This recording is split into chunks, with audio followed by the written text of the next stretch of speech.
नमस्कार भागवत प्रेमियों, भाइयों एवं बहनों। सत यह परमात्मा का नाम है।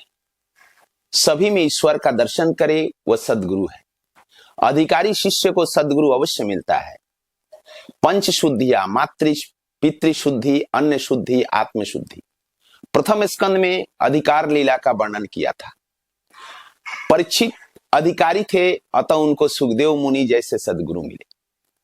परीक्षित में 5 प्रकार की शुद्धियां हैं: मातृ शुद्धि, पितृ शुद्धि, द्रव्य शुद्धि, अन्न शुद्धि और आत्म शुद्धि। सतत कोई भी गुरु कृपा जिसका मिलता है वो सत्य को ही मिलता है। ईश्वर दर्शन होता है। सदगुरु तत्व और ईश्वर तत्व एक है। ईश्वर जिस तरह व्यापक है उसी तरह गुरु भी व्यापक है। जिसका कहीं भी अभाव न हो वही व्यापक है। परमात्मा सनातन सदगुरु भी व्यापक है। व्यापक को खोजने की नहीं किंतु पहचानने की आवश्यकता है। परमात्मा की भांति गुरु भी व्यापक है, किंतु वो अधिकारी को ही मिलते हैं। स्वयं संत बने बिना संत को पहचाना नहीं जा सकता है। तुम्हें संत दिखाई नहीं देते क्योंकि तुम संत हो ही नहीं। जो संत बने उसे संत मिले। संत बनने के लिए व्यवहार को अधिक शुद्ध करना पड़ता है। जब तक मुट्ठी भर चने तक की जरूरत पड़े तब तक व्यवहार छूटता नहीं है।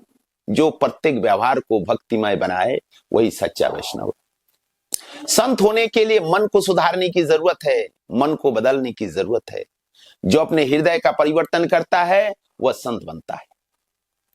मन शुद्ध होने पर संत मिलता है। संत से मिलने के लिए संत आता है। बिलासी को संत नहीं मिलते। गुरुदेव ब्रह्मा है। गुरुदेव नया जन्म देते हैं। नया जन्म देने का अर्थ है कि वे मन को और स्वभाव को सुधारते हैं।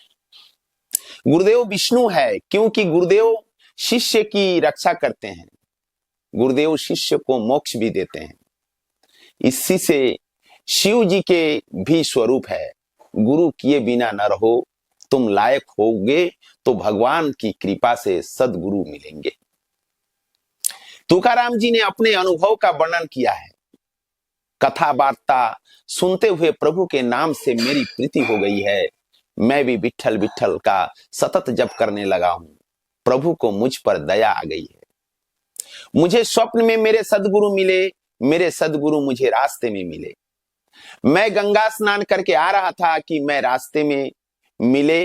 उन्होंने मुझसे कहा कि विठलनाथ की प्रेरणा से मैं तुझे उपदेश देने के लिए आया हूं। मैंने गुरुदेव से कहा कि मैंने तो भगवान की कोई सेवा नहीं की, फिर भी गुरुदेव ने मुझ पर कृपा की और रामकृष्ण ने हरि मंत्र दिया। दक्षिणा गुरु दीक्षा में उन्होंने पाव भर तूप अर्थात घी मांगा। क्या तुकाराम के गुरु को पाव भर घी भी मिलता नहीं था? तुकाराम की वाणी गुरार्थ से भरी हुई। तूप का अर्थ है तेरा और मेरापन अर्थात अहम। तू मुझे दे दे। आज से तू भूल जा कि तू पुरुष है। तू अपना पुरुषत्व भूल जा। मेरे गुरुदेव ने मेरापन और तेरापन मुझसे मांग लिया। मुझे आज्ञा दी कि तू अपना अभिमान मुझे दे दे। आज से अहम को मत रखना। तू पुरुष नहीं है और तू स्त्री भी नहीं है। देह के सारे भाव तू मुझे अर्पण कर दे। तू शुद्ध है, ब्रह्म है, ईश्वर का अंश है। जीव का ईश्वर के साथ संबंध सिद्ध कर दिया, जोड़ दिया। जिसकी प्रतिक्रिया ज्ञानमय हो वह उत्तम गुरु। ज्ञानी भक्तों की प्रतिक्रिया ज्ञान और बोध रूप होती है। संतों का सब कुछ लौकिक होता है। सुखदेव जी मात्र ब्रह्म ज्ञानी ही नहीं थे, परंतु उनकी दृष्टि भी ब्रह्म दृष्टि भी थी। सुखदेव जी हर एक को संभाव से ब्रह्म ज्ञान में ब्रह्म भाव से देखते थे। जैसी दृष्टि वैसी सृष्टि। जिसकी दृष्टि ब्रह्ममय हो उसे जगत का भास नहीं होता। सुखदेव जी गुरु की ही नहीं सदगुरु भी है। सुखदेव जी जैसे ब्रह्म दृष्टि वाले सुलभ नहीं है, वैसे ब्रह्म ज्ञानी ब्रह्म ज्ञान की बातें करने वाले तो सुलभ है। सुखदेव जी जैसे गुरु मिले तो 7 दिवस में तो क्या 7 मिनटों में मुक्ति दे दिला सकते हैं।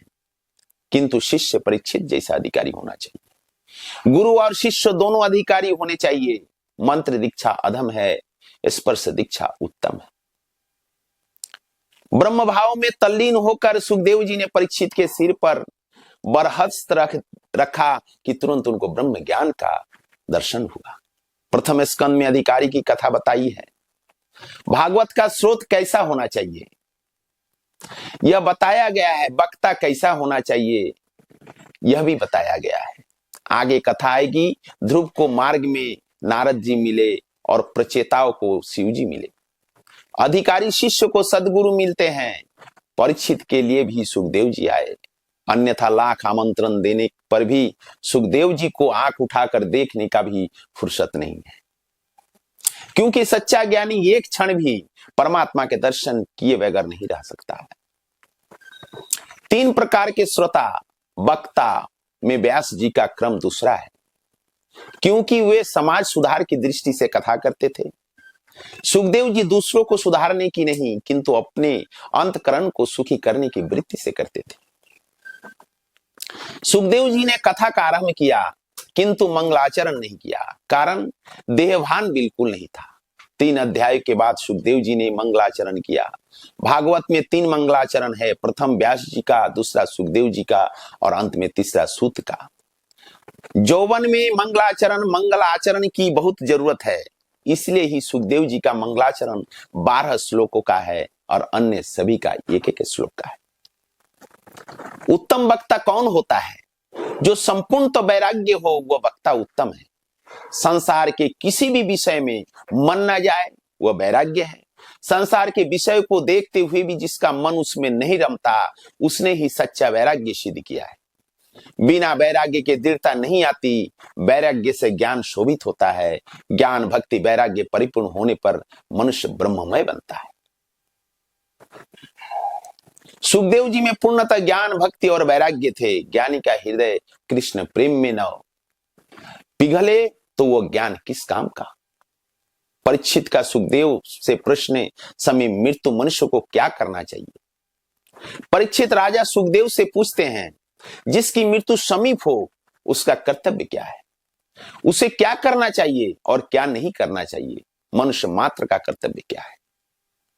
सुखदेव ने कहा, राजन तूने अच्छा प्रश्न किया है। सुन, अंतकाल में बात पित्त और कफ से त्रिदोष होता है। मृत्यु की वेदना भयंकर होती है। जन्म मरण के दुखों का विचार करेंगे तो पाप नहीं होगा।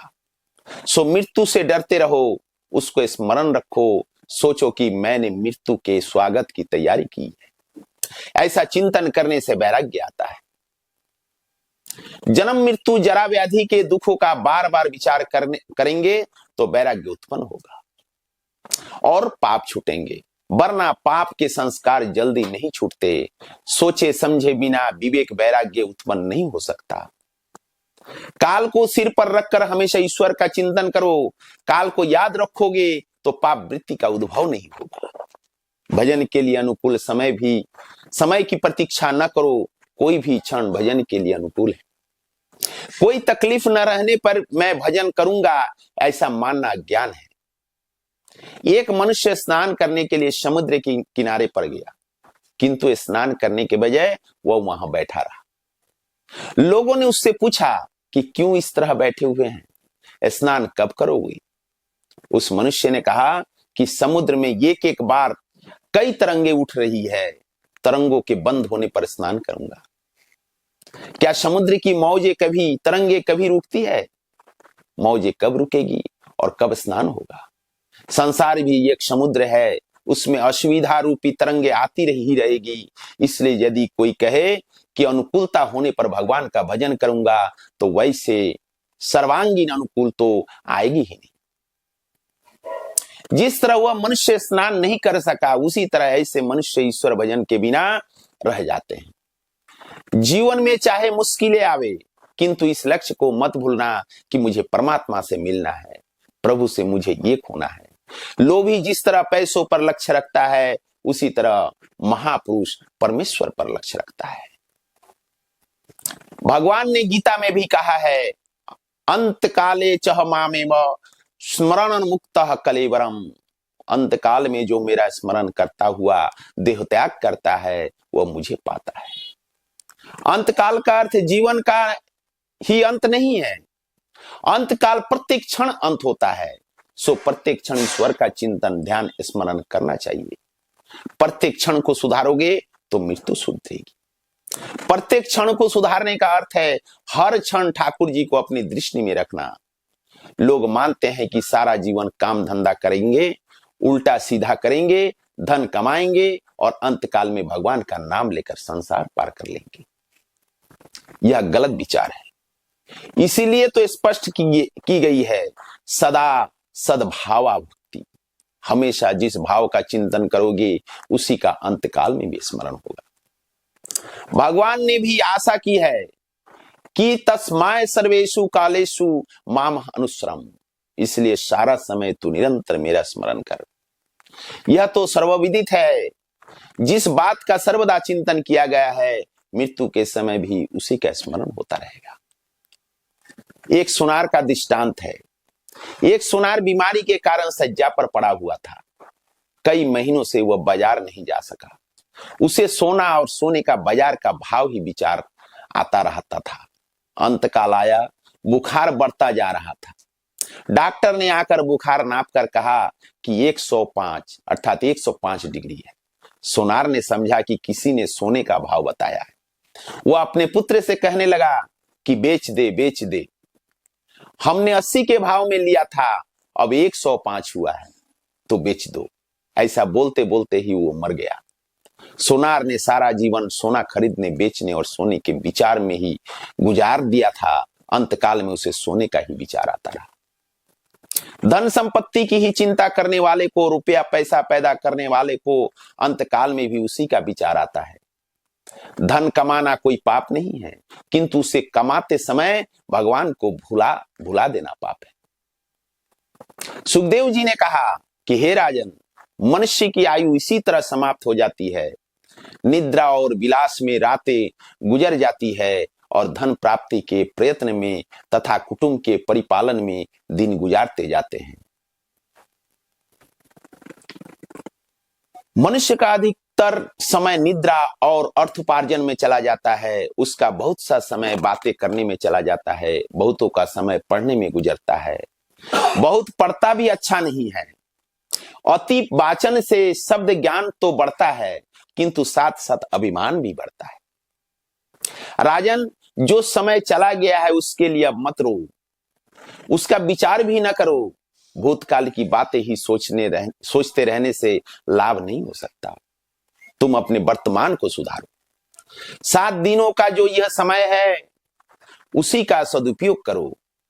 मनुष्य इंद्रियों के सुख में ऐसा मिला है, उसी का सदुपयोग कर लो। मनुष्य इंद्रियों के सुख में ऐसा फंसा हुआ है कि उसे अपने लक्ष्य का ध्यान ही नहीं रहता। शरीर, स्त्री, संतान आदि सब कुछ असत्य है, फिर भी उन सबके मोह में ऐसा पागल बना गया कि उसे समय और लक्ष्य का भी भान नहीं रहा। तुम्हें क्या करना है, कहां जाना है, क्या बनना है, उसका विचार आज ही कर लो। इच्छा शुद्धि के बिना कर्म शुद्धि नहीं होती। तुम निश्चय कर लो कि मुझे भगवान से मिलना है, मुझे प्रभु के धाम में जाना है, मुझे पुनर्जन्म नहीं लेना है। जगत में विकार और वासना के बढ़ जाने से त्याग और संयम कम हो गया है। काल मनुष्य को धक्का दे और उसे रो कर घर से निकल जाना पड़े, उससे यह अच्छा है कि वे विवेक से स्वेच्छापूर्वक घर छोड़ दे। शंकर स्वामी ने कहा है, निज गृहात तुण्य विनर्गम्यातम। हे राजन, मानव जीवन की अंतिम परीक्षा मृत्यु है। मनुष्य की प्रतिक्षण मृत्यु होती रहती है। जो प्रत्येक क्षण को सुधारता है उसकी मृत्यु सुधरती है, और जिसकी मृत्यु सुधर गई उसका जीवन भी सुधर गया। प्रभु का स्मरण कर प्रत्येक क्षण के अंतकाल में करना चाहिए। क्षणस्य अंतकाले, मात्र जीवन के अंतकाल में नहीं। क्षण क्षण को जो सुधारता है उसी का जीवन सुधरता है। यह शरीर प्रतिक्षण बदलता रहता है, अर्थात प्रतिक्षण शरीर का नाश होता रहता है। अंतकाल में अर्थात प्रत्येक पल के अंत में मनुष्य की मृत्यु होती रहती है। सो प्रभु का स्मरण प्रतिक्षण करो। शंकराचार्य ने शंकर भाष्य में यही कहा है, अन्यथा जिसका जीवन निद्रा, धनोपार्जन और कुटुंब के परिपालन में ही गुजर गया हो, उसे अंतकाल में वही सब कुछ याद आता रहता है। सारा जीवन जिसमें बीता हो वह अंतकाल में याद आता है। एक बूढ़ा बीमार हो गया, उसका सारा जीवन द्रव्य आदि के पीछे ही बीता था। अंतकाल नजदीक आया, उसके पुत्र आदि कहते हैं कि पिताजी अब आप श्री कृष्ण गोविंद हरे मुरारे हे नाथ नारायण वासुदेव का जाप कीजिए। किंतु उस बूढ़े के मुंह से ये शब्द निकलते ही नहीं है।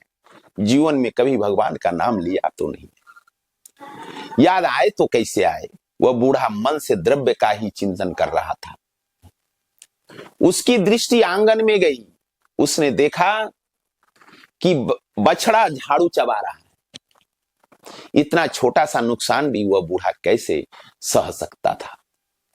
उसका दिल जलता है कि मैंने कैसे धन कमाया है, ये लोग क्या जाने।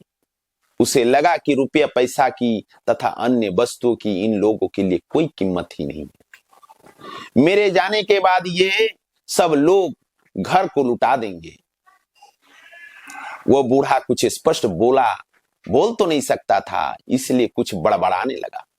उसके बेटे ने सोचा पिताजी भगवान का नाम लेना चाहते हैं, किंतु कुछ बोल नहीं सकते। दूसरे बेटे ने सोचा कि पिताजी कभी भगवान का नाम तो लेते नहीं थे, सो वे कुछ मिल्लत के बारे में कहना चाहते हैं। कुछ धन छुपा रखा होगा, उसके बारे में कुछ कहना होगा। उन्हें पुत्र वे डॉक्टर को बुलाए और उससे विनती की कुछ ऐसा करो कि पिताजी 2-4 शब्द बोल सके। डॉक्टर ने इंजेक्शन देने के लिए 1000 रुपये फीस लिए। पुत्रों ने सोचा कि कहीं गाड़ कर रखा हुआ धन बताएंगे, अतः 1000 रुपये खर्च कर डाले। पिता की बात सुनने के सभी आतुर थे। दवाई ने अपना काम किया, कुछ शक्ति मिली तो वो बूढ़ा बोला, सब मेरी ओर क्या देख रहे हो, वहां देखो कि बछड़ा कब से झाड़ू खा रहा है। और इस तरह बछड़ा झाड़ू करते हुए बूढ़े ने देह त्याग कर दिया। आप देखे, ध्यान रखे कि कहीं आपकी भी ऐसी दशा ना हो। यह बात हंसने के लिए नहीं, सावधान करने के लिए कही गई है। लक्ष्मी जी अकेले आती है तो रुलाती है, किंतु ठाकुर जी भी आवे तो सुखी करती है। लोग कहते हैं कि आने वाले कल की खबर कैसे हो सकती है, किंतु वह तो करके आता है। काल सभी को सावधान करता है, किंतु लोग पहले से भी सावधान मानते ही नहीं है। काल आगमन के पहले पत्र लिखता है, किंतु काल का पत्र पढ़ना कोई नहीं जानता। बाल सफेद हो जाते हैं, मानो काल की नोटिस आ गई। दांत गिरने लगे तो मानो कि काल की नोटिस आ पहुंची। वो सावधान बनो, दांत गिर जाते हैं तो लोग नकली दांत लगवाते हैं। दांत गिरने लग जाए तो समझ लेना चाहिए कि अब तो दूध भात खाकर प्रभु भजन करने का समय आ गया। लेकिन लोग नकली दांत बनवाकर इसलिए लगवाते हैं कि पापड़ खाने का मजा आएगा। ऐसे कहां तक चलेगा? खाने से शांति तो मिलती है, इसके विपरीत वासना और अधिक भड़कती भी है। मृत्यु की कई निशानियां बताई गई है। अरुंधति का तारा न दिखाई दे तो मानना चाहिए कि 1 वर्ष में मृत्यु होगी। स्वप्न में कीचड़ शरीर धंसता हुआ दिखे तो मानो 9 माह में मृत्यु होगी। सपने में कुम्हार के हाथी अर्थात गधे पर सवारी करने का दृश्य दिखाई दे तो मानो 6 मास में मृत्यु हो जाएगी। कान में उंगली डालने के बाद अंतर्ध्वनि न सुनाई दे तो समझो कि 8 दिनों में मृत्यु हो जाएगी। मृत्यु के लक्षण जानकर भयभीत मत होना।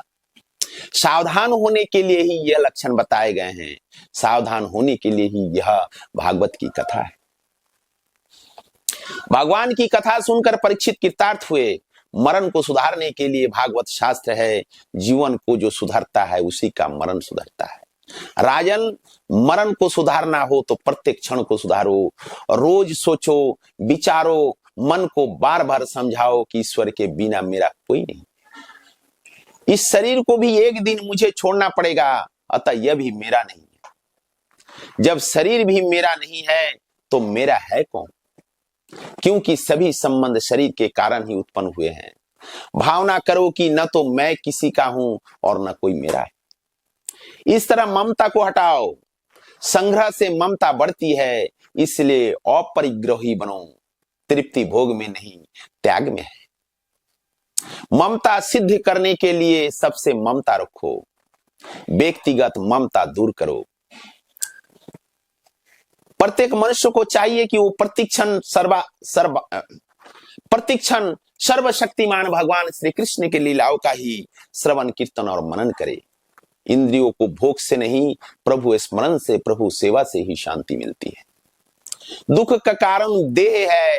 दुख भोगने के लिए ही तो देह मिली है। आप ही ना किए होते तो यह देह और यह जन्म ही क्यों मिला होता।